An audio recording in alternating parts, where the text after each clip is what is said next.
Gold is supposed to have one global price. Yet in April 2026, the same metal is wearing two price tags.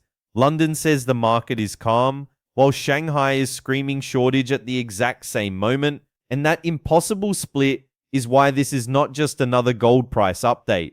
If buyers in Shanghai are still willing to pay roughly $112 more per ounce than the London benchmark for physical metal, then somebody is trusting bars over paper, delivery over promises, and immediacy over official pricing.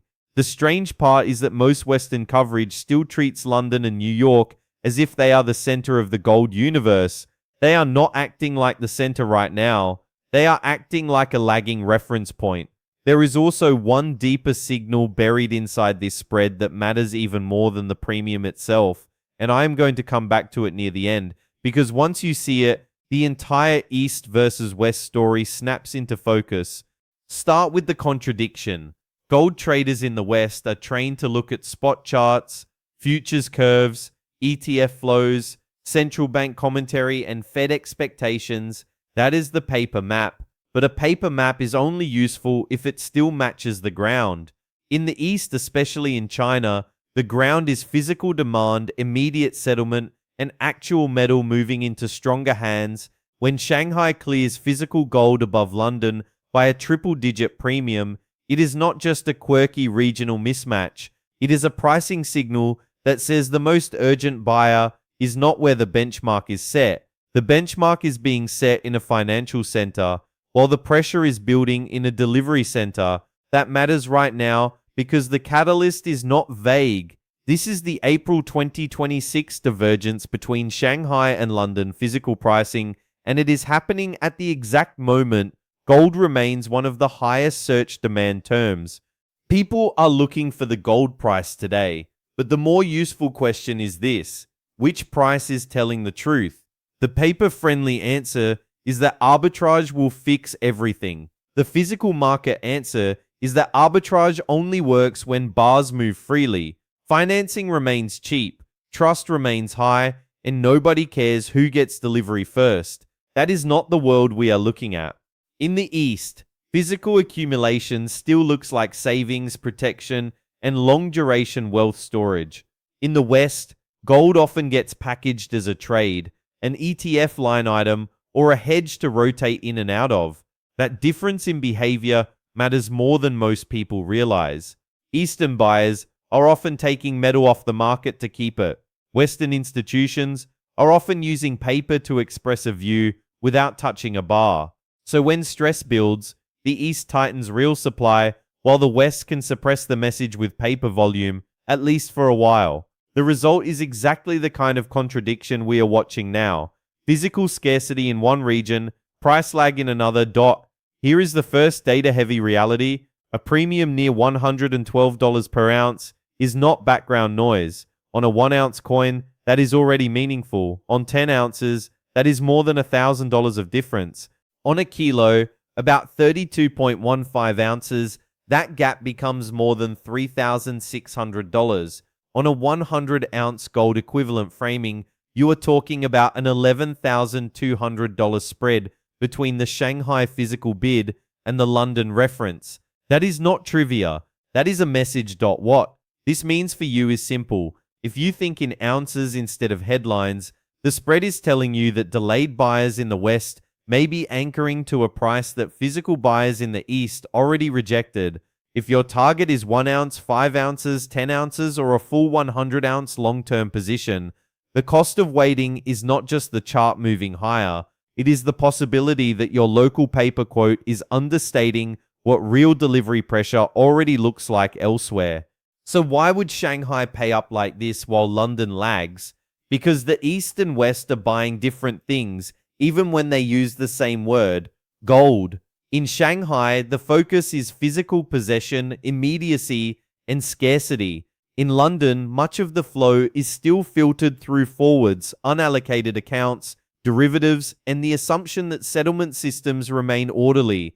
Those are not equal forms of ownership. One is metal-centered, the other is confidence-centered. Confidence can hold for a long time. Until it does not. This is where Western viewers get trapped by the word premium. A premium sounds temporary, almost cosmetic, like a local markup that will disappear once traders do their job. But if the premium persists, widens, or reappears quickly after every pullback, then it stops being a markup story and becomes a trust story. It says buyers in one market are assigning more value to immediate physical access than buyers in another market are willing to admit through benchmark pricing. That is, East versus West in one line. The East is accumulating the thing. The West is still heavily pricing the claim on the thing. And before somebody says this always normalizes, yes, sometimes it does, but normalization is not the same as invalidation. A stress signal does not need to last forever to be real. It only needs to reveal where the strain sits. If every time the market relaxes, the premium cools, and every time stress returns, Shanghai jumps back above London, you are seeing a repeated hierarchy of need. The urgent buyer keeps showing up in the East first dot. What this means for you is not that you should panic buy at any price. It means you should stop pretending the Western reference price is the whole market. If you are building slowly, then even 1 ounce per month matters. If you are targeting 10 ounces this year, a repeated triple-digit East over West spread says your window can close faster than the paper chart suggests. And if your long-term goal is a 100-ounce family hedge, the difference between buying during paper calm and buying after physical repricing can be many thousands of dollars. Now let us look at the Western side, because this is where the lag gets misunderstood. London and New York still dominate headlines because they dominate financial messaging. Spot price, futures, liquidity, macro commentary, all of that feels authoritative. But authority is not the same as final settlement. The West can process enormous volumes of paper gold without requiring immediate movement of an equal amount of physical metal. That is why paper pricing can stay smoother than physical reality. It can absorb fear, distribute promises, and postpone the reckoning. That is useful for institutions. It can be dangerous for late retail buyers who assume the screen equals the street. Think about the incentive structure. A paper-heavy system rewards leverage, speed, optionality, and broad distribution of risk. A physical-heavy system rewards possession, certainty, and delivery. When investors in the West sell futures, rebalance ETFs, or reduce exposure because yields move or the dollar twitches, the visible benchmark can soften even while bars are quietly getting vacuumed up elsewhere. That creates the illusion of calm. Meanwhile, Eastern accumulation continues underneath the surface, and the premium becomes one of the few obvious windows into that hidden demand. This is why the East versus West framing is not clickbait when it is used correctly. It is not about geography for its own sake. It is about market structure. The East is more willing to express demand through physical accumulation. The West is more willing to express hesitation, suppression, or delay through paper pricing. So when you see Shanghai above London, what you are really seeing is a collision between two different definitions of ownership. What this means for you, if you only watch Western spot quotes, you may wait for a dip that never truly exists in the physical market. You will actually buy from. A 1 ounce buyer notices this at the coin shop. A 10 ounce buyer notices it in invoice totals. A kilo buyer notices it immediately. And a 100 ounce buyer, the kind of person thinking in legacy terms rather than trade terms, really needs to understand that a benchmark lag can disguise a very expensive delay. If this breakdown is useful so far, hit like, because most gold videos either spam price targets or ignore the plumbing. The plumbing is the story this week. Now, the timing urgency. The reason this matters today, not in some abstract future, is the April 2026 catalyst itself. Search demand is clustering around gold price today, but generic price clips are not explaining the spread. That creates a window where informed buyers can still interpret the signal before it becomes consensus. Once Western desks begin treating the Shanghai premium as a real scarcity indicator instead of a regional oddity, the narrative changes fast. And when narrative changes in gold, retail usually arrives after the repricing, not before it. This is also why Wall Street can look asleep during a move that is already underway. Institutions in the West often need confirmation through the channels they trust: fund flows, policy signals, momentum confirmation, analyst coverage, and benchmark response. Physical accumulators in the East do not wait for the same checklist. They respond to access, urgency, and preservation. That means the East can lead the physical turn, while the West is still debating whether the move is real. The contradiction only looks impossible if you assume both systems react to the same incentives. At this point, the credibility peak should be obvious. We do not need a dramatic conspiracy claim to explain a triple-digit Shanghai premium over London.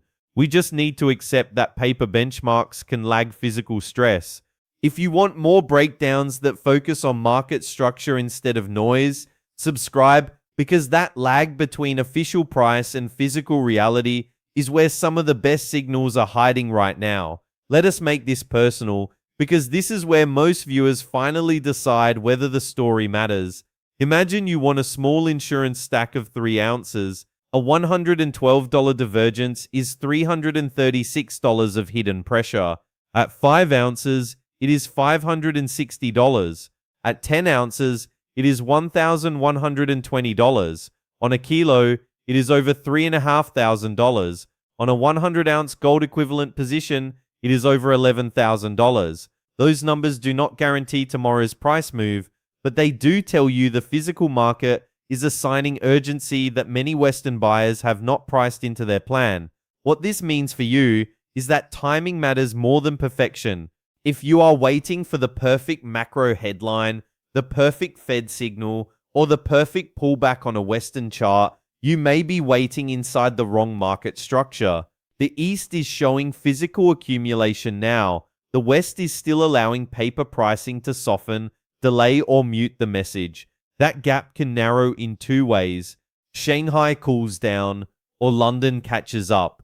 If physical stress keeps reasserting itself, the second path is the one that hurts procrastinators. And this is where I want your view in the comments.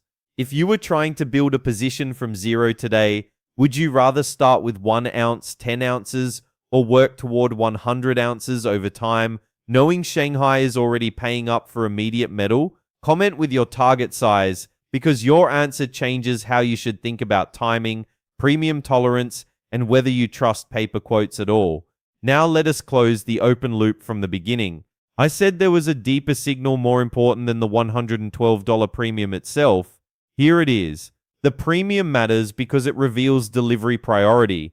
It shows which side of the world is willing to pay extra, not just for gold, but for certainty of access right now. That is the hidden hierarchy. When one market pays materially more for immediate physical metal, it is voting on settlement quality, trust, and urgency all at once. That is why the benchmark starts looking incomplete. The issue is not merely price. The issue is who gets first claim on real bars when demand stops behaving politely. Once you understand that, the East versus West split becomes much clearer. The East is physically accumulating. The West is still disproportionately pricing through paper claims that can suppress or delay the message. That does not mean London becomes irrelevant overnight. It means London can stop being sufficient as a standalone truth source. The premium is the flashing light telling you where the real squeeze pressure is forming first. So the takeaway is not that every Shanghai premium instantly explodes the global gold market. The takeaway is that April 2026 has handed you a clean scarcity explainer at exactly the moment most people are still staring at generic spot charts. If Shanghai keeps paying more than London for real bars, then the physical market is voting before the Western narrative catches up. And if you are a buyer, not a trader, that distinction matters. Watch the spread, watch whether it persists after pullbacks, and watch whether Western pricing starts chasing what Eastern accumulation already signaled. Because when gold wears 2 price tags at the same time, the market is telling you one of them is late.